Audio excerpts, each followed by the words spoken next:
In this exercise tutorial, I'm going to be taking you through how you can do seated hip flexion on a Swiss ball. Now, firstly, this would actually be the progression of doing seated hip flexion on a chair. And that's because unlike with a chair, where you've got a nice stable surface which you're sat on, the Swiss ball is going to add an element of balance we've got to worry about when we do the exercise. And that's because when you bring one knee up, you're going to find your body and hips are going to want to shift. So you've got to use your core and the muscles of your lower back to stay centered on the Swiss ball when you do your hip flexion. I'm going to show you the easy and advanced version of this.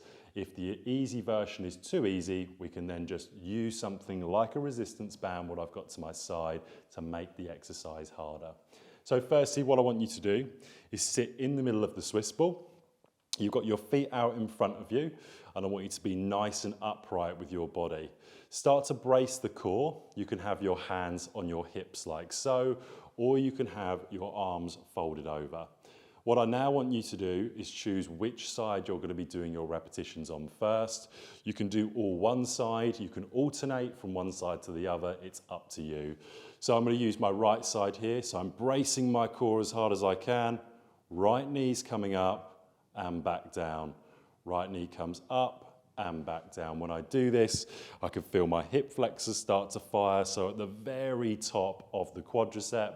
And when I'm doing this, I'm making sure that I'm holding for a split second at the top of the movement. Now, all of the movement comes from your hip.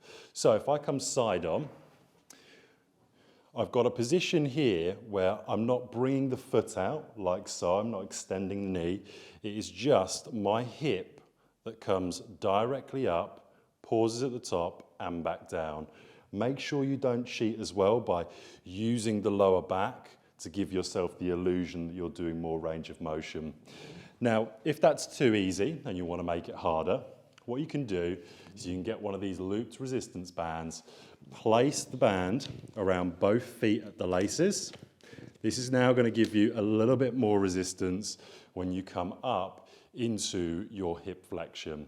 And of course, the further you bring your feet out, the harder it's going to be because the more resistance you're going to have when you do the exercise. So that's a couple of versions of how you can do seated hip flexion. And of course, you'd repeat that for your desired amount of sets and repetitions.